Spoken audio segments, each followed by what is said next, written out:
전남대학교 이미경 교수님의 좋은 윤상 선생님 음악을 이해하기 좋은 그런 영해설을 해주시겠습니다. 큰 박수 보내주십시오. 네, 반갑습니다. 저는 방금 소개받은 이미경이라고 합니다. 만나면서 너무 반갑습니다. 바로 시작하도록 하겠습니다. 오늘 작품은 이렇게 두 곡을 선정을 했거든요.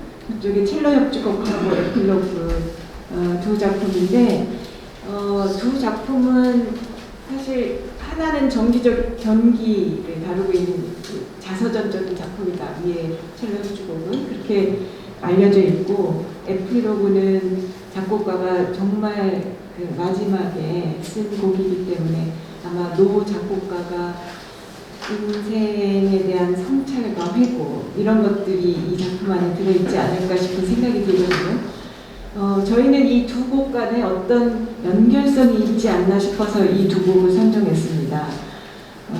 혹은 연결성 아니면 어떤 다름이 있을 수도 있겠어요.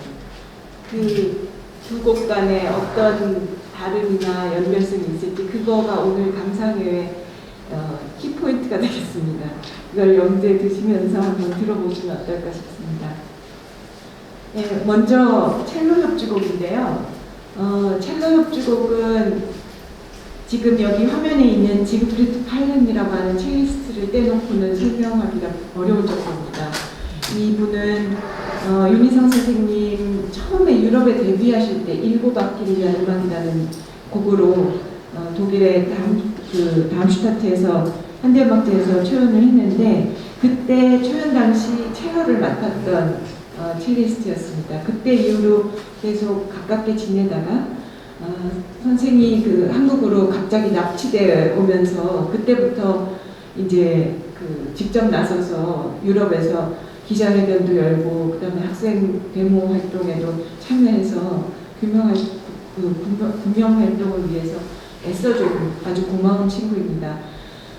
그러다 보니 이제 윤희상 선생님이 다시 그 유럽으로 돌아왔을 때 글리스라고 하는 8주라는 첼로 독주곡이 있어요. 그 곡을 이분께 헌정하게 됩니다. 우리가 6월 달에 함께 들었던 작은음악회에서 들었던 곡입니다. 그리고 이 첼로 협주곡도 역시 이 지그프리드 팔렘을 위해서 작곡을 하시게 됩니다. 그래서 초연은 프랑스 어느 현대음악제에서 팔렘의 연주로 됐는데 초연은 별로 성공을 한 것 같지가 않습니다. 이게 연주가 워낙 테크닉적으로 어려운 곡이다 보니까 중간에 아마 첼로 줄이 끊어진 모양이에요. 그렇게 되고 또 막 청중도 왔다 갔다 이렇게 하면서 좀 산만하게 끝이 났는데, 그 조금 뒤에 베를린에서 이 한스 젠더라고 하는 이 지휘자의 지휘로 다시 한번 팔렘을 연주하고 이렇게 연주하고 그 연주가 대성공을 거두게 됩니다. 그래서 그때 이후로는 아주 그 여러 연주자들이 연주를 하고 있는데요. 한스 젠더는 피에르 블레즈, 프랑스의 피에르 블레즈하고 맞먹는 독일에서 최고의 그 현대음악 전문 지휘자이면서 작곡가인 분입니다. 그래서 윤희상 선생님과도 굉장히 절친하셨었고요. 선생님의 그 많은 곡들을 초연했던 지휘자입니다. 그래서 우리가 오늘 들으실, 여러분들하고 같이 들으실 음원도 지금 76년에 녹음된 한스 젠더와 팔렘의 연주를 들어보실 겁니다. 예, 이 곡이 자서전 같은 곡이라고 말씀을 드렸기 때문에 우리가 윤 선생님의 이때까지의 삶을 조금 같이 돌아볼 필요가 있겠는데요. 네, 1917년에 태어나셨고요. 그리고 일제시대 때는 이제 음악교육을 한국과 일본을 왔다 갔다 하면서 일제시대 때 어린 시절을 보냈고, 43년에 일제 체포되어 고문을 받은 일이 있었습니다.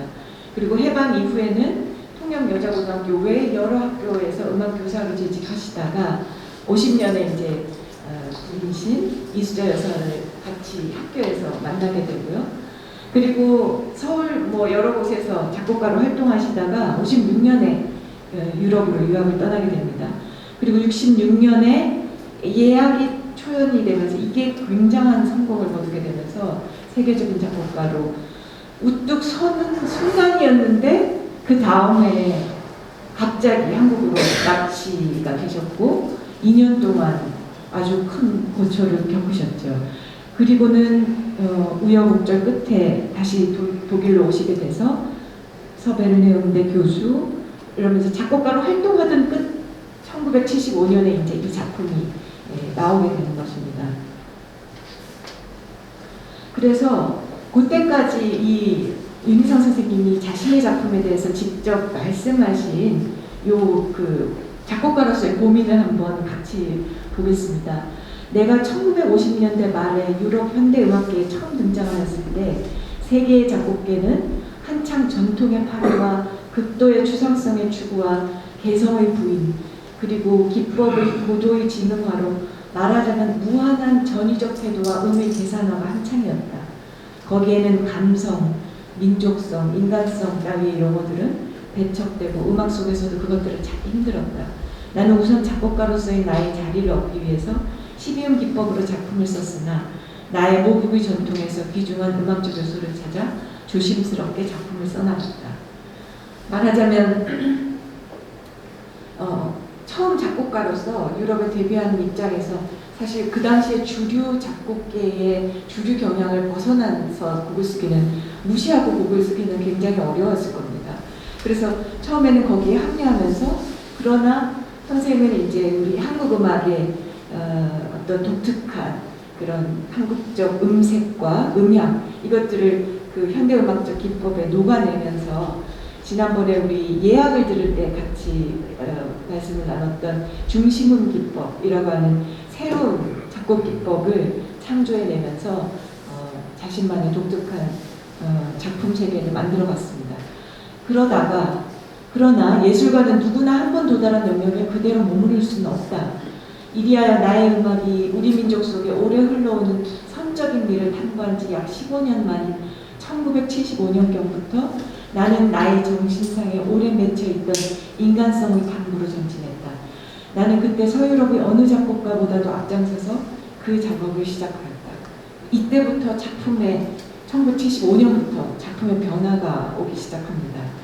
물론 그 전에 겪었던 어떤 굉장히 심각했던 인간적인 고충 그런 것들이 큰 영향을 미쳤겠죠. 그런데 선생은 사실 마음속 깊이 그 앞에 음색적이고 기법적인 작품보다는 음악을 통해서 하고 싶었던 이야기가 있으셨던 것 같아요. 그리고 이때부터는 본격적으로 그걸 위한 음악적 언어들을 찾아 나가기 시작했고 이때부터 사실 서유럽의 다른 작곡가들도 너무 기교적인 음악, 기계적인 음악에 진료하기 시작하면서 신낭만주의라는 새로운 경향이 이때부터 현대음악계에도 만들어지기 시작하거든요. 근데 여기 써있는 것처럼 그 누구보다도 사실 제일 앞장 쓰셨던 분이 윤희상 선생님이셨습니다. 예, 이게 이제 크게 봐서 윤희상 선생님의 전체 작곡 단계를 3단계로 보통 나누어서 설명을 하는데요. 첫 번째 음색 작곡의 단계, 그 다음에 두 번째 시기가 표현성의 시대입니다. 인간성의 탐구로 들어가는 요 시대를 여는 첫 번째 작품이 지금 오늘 들으실 첼로 협주곡이 되겠습니다. 그래서 저희가 이 얘기가 중요하고요. 이 표현성의 시대에 협주곡들이 많이 나옵니다.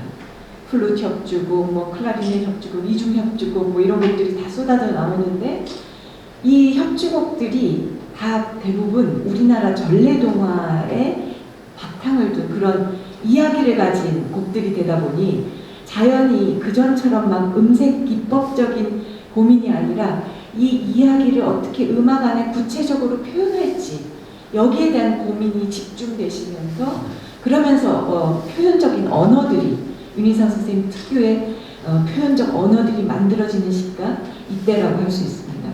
그리고 세 번째 단계 1980년대부터 돌아가실 때까지의 세 번째 단계는 이제는 기법이고 뭐고 정말 내가 하고 싶은 얘기를 그냥 그대로 대담하게 하겠다라고 하는 의지가 보이는 그런 시기입니다. 그래서 저 세 번째 단계에 5개의 교향곡이 쫙 쏟아져 나오게 되고요. 저 때부터는 정말 직접적으로 뭐 이게 무슨 기법이다 이게 문제가 아니라 내가 하고 싶은 얘기, 내가 정말로 사람들에게 음악을 통해서 하고 싶었던 얘기들을 직접 하시게 됩니다. 그래서 오늘 많이 피곤하신 표정이시라 빨리빨리 지금 아니에요? 아니요, 천천히 해도 될까요? 네. 네, 첼로 협주곡의 부분들을 이렇게 나눠봤습니다. 이 곡을 우리가 이제 지금 같이 들어보실 텐데요. 시작 부분과 중간 부분, 중결 부분인데 지금 보시면 한 30분 가량 돼요. 상당히 긴 곡입니다. 그래서 조금 힘드실 수도 있어요. 그런데 천천히 좀 음미를 하시면서 들어보면 어떨까 싶어요. 우선 시작 부분이 굉장히 깁니다. 곡의 반 정도를 차지하는데 이 시기가 젊은 시절의 윤희상 선생님, 젊은 시절의 윤희상 선생님의 모습을 그리고 있다고 해요. 그래서 보면 처음에 시작이 오케스트라가 굉장히 아주 묘한 분위기의 그 오케스트라가 시작이 되거든요. 그러다가 그 첼로에 굉장히 정열적인 움직임이 나오는데 여기서 윤 선생님이 이 첼로라는 독주를 개인이라고 상징화를 하고요.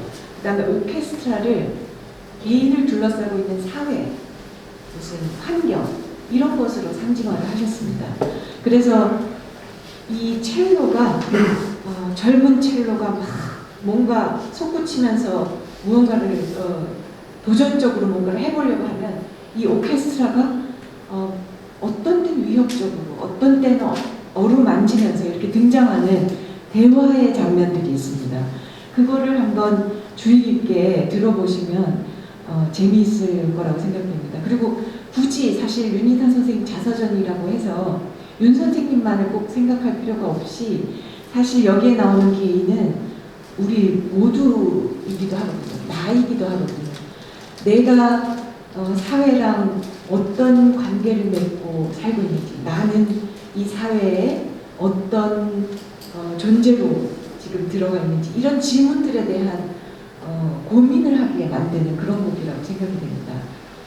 그런데 여기서 한 가지 제가 왜 표현성의 시대라고 지금이 이게 이 작품이 그걸 여는 시대라고 곡이라고 말씀드렸지 않습니까? 근데 여기서 특히 그 표현의 직접성이 굉장히 많이 나오는 작품입니다. 그 직접성이라는 게 표현하자면 이런 것 같아요. 제가 한 번은 이제 길을 걷고 있는데 막 걸어가고 있었어요. 도로가를 걷고 있었는데 앞에 갑자기 온 동네 까치떼가 다 모인 것 마냥 까치들이 완전히 난리가 난 겁니다.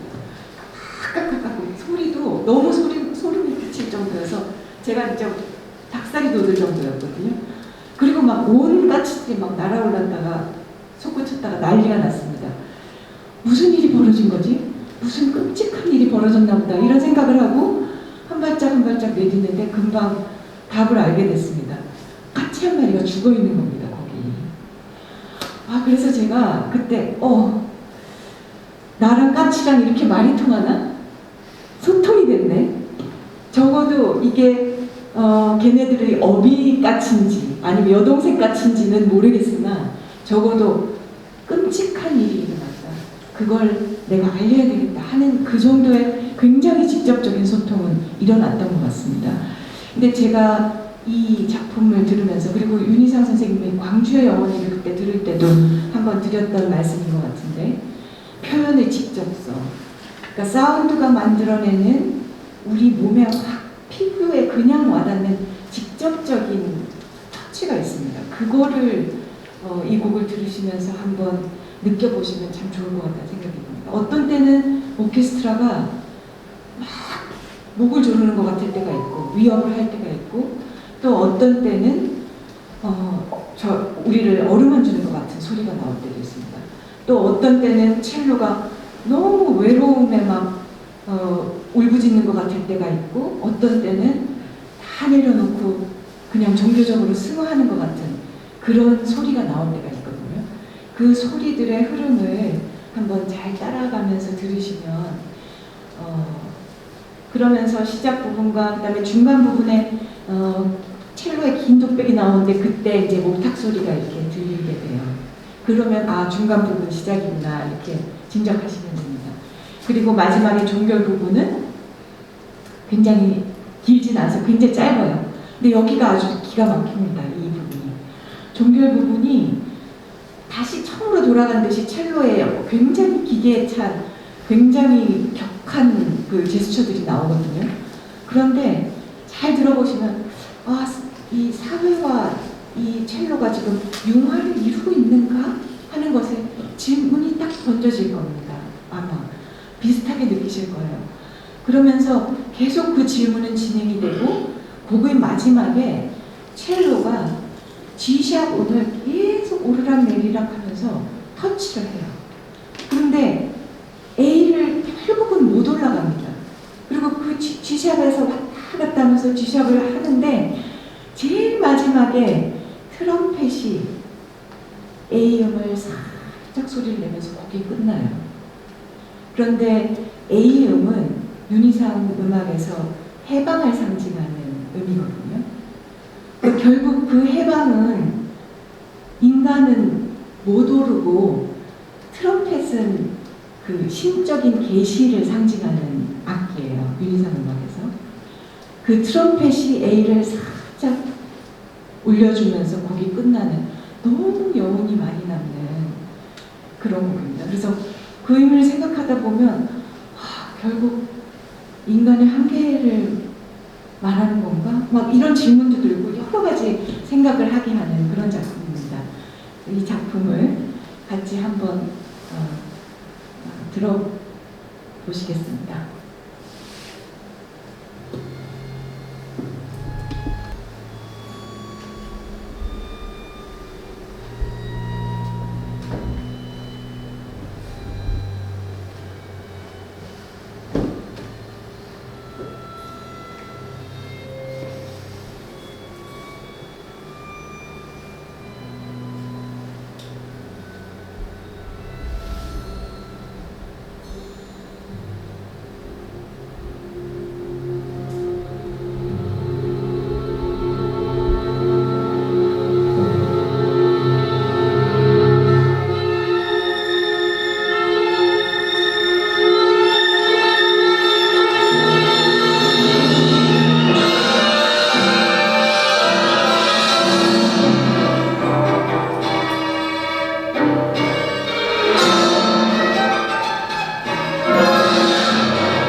네.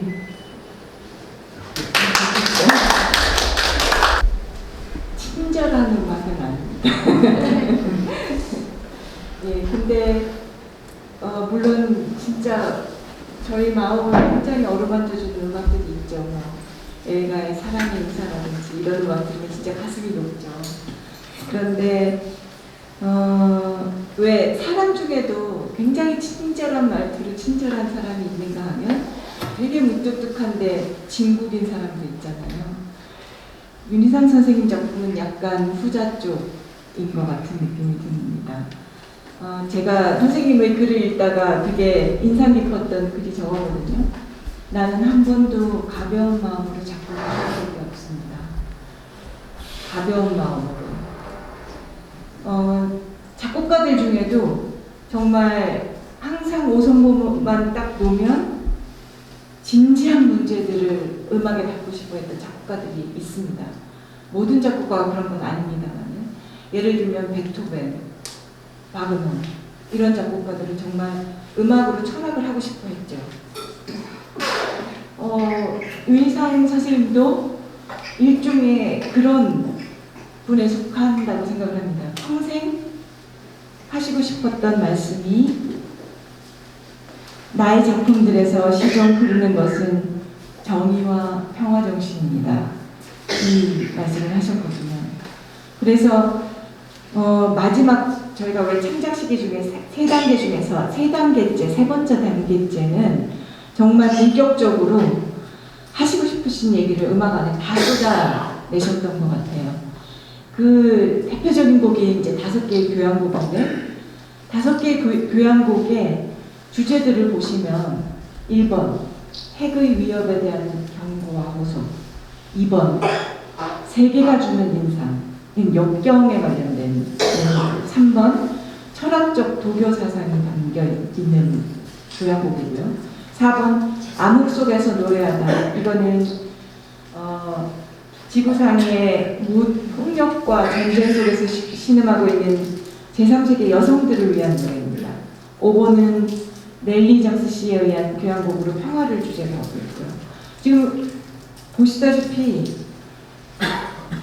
80년대 이런 곡을 쓰셨는데 40년이 지난 지금도 인류는 한 발짝도 앞으로 못 나간 것 같습니다. 아직도 지금 저희는 우크라이나나 러시아 남북한 문제 그대로 지금 여기 있는 문제들을 그대로 안고 있어요. 그런데 윤희상 선생님은 그 인류가 반드시 지켜내야 될 불편적 가치에 대해서 음악으로 정말 호소를 하고 싶어 하셨던 것 같아요. 그러한 선생님의 그 노력의 끝에 이 에필로그라고 하는 작품이 있습니다. 이 에필로그는 교양시 화염 속의 천사라는 작품과 함께 연결되어 있는 작품이라는 것을 언급드리고 싶습니다. 화염 속의 천사는 우리나라 민주화 과정에서 자신을 분신 자살했던 젊은 청년들, 노동자들, 대학생들에게 바쳐진 작품입니다. 그 작품의 끝에 에필로그로 연결이 되는데요. 사실 이 작품은 딱 들으시면 제가 설명을 더 붙일 필요가 없을 정도로 분명한 작품입니다. 들어보시면 작곡가의 그 이미 세상을 떠난 이분들에 대한 진심 어린 위로가 마음 깊이 아마 느껴지실 거고 이 세상 작품 같지가 않은 느낌이 드실 겁니다. 보시면 소프라노, 솔로, 여성 3부, 5악기도 다 굉장히 높은 소리의 악기들이에요. 첼로만 제외하고는. 그래서 편성도 그렇고 음악을 딱 들어보시면 이 세상 소리가 아니구나. 이 느낌이 드실 것 같습니다. 한번 들어보겠습니다.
이런 곡의 끝에 말을 해야 한다는 이런 너무 잔인한 것 같은데요.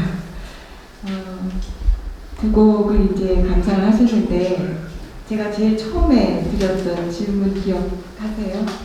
두 곡 간에 어떤 연결성이 있을지 아니면 어떤 다름이 있을지 아마 들으시는 분마다 다 각자 그 생각을 다 다른 생각들을 갖고 계실 거라 생각됩니다. 그 질문을 한번 다시 생각해 보면서 저도 생각해 보고 함께 생각해 보면서 오늘 음악 감상회를 이만 마치도록 하겠습니다. 긴 설명 들어주셔서 감사합니다.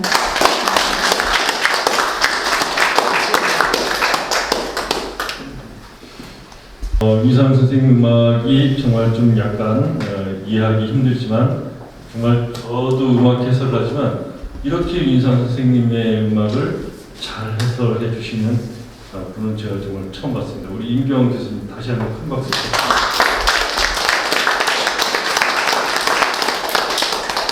최고십니다.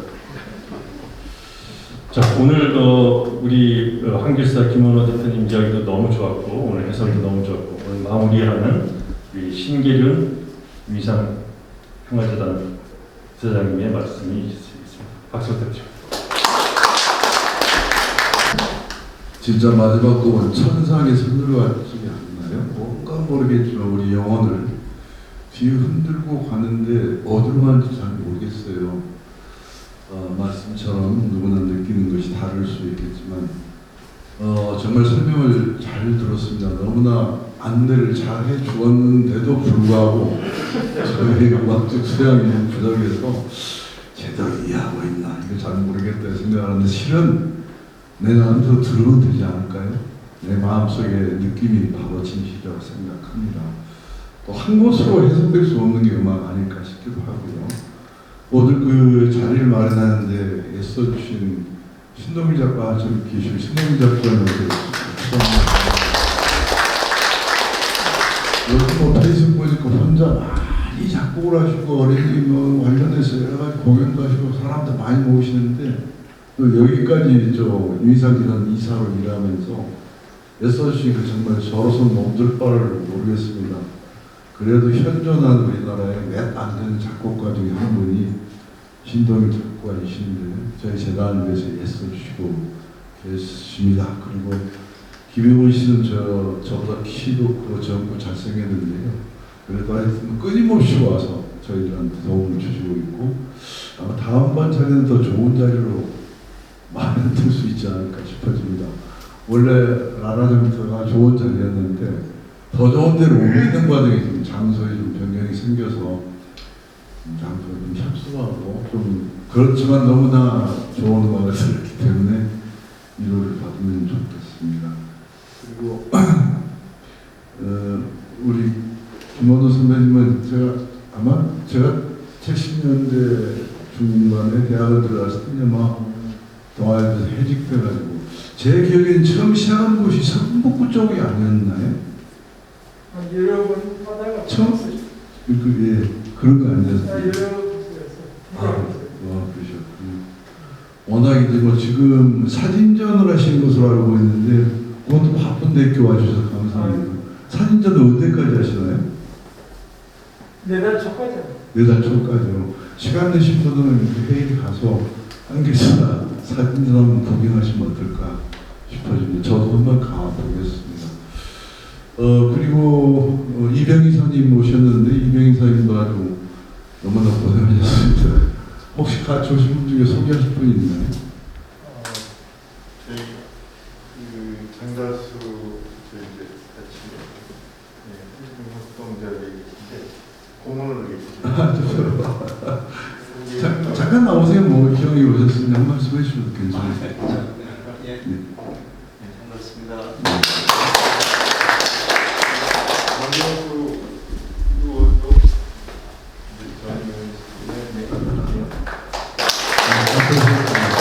한 말씀 하실래요? 이따 저 뒷풀 자리에서 서로 인사하도록 하겠습니다. 그 외에 예술 관계 되시는 분, 또 예술관 관련 없지만 또 마음이 있어서 또 뭐 할 수 없이 저 때문에 마음에 내키지 않는데 오신 분도 있었을 겁니다만 그래도 오늘 좋은 시간 되었기를 바라고요.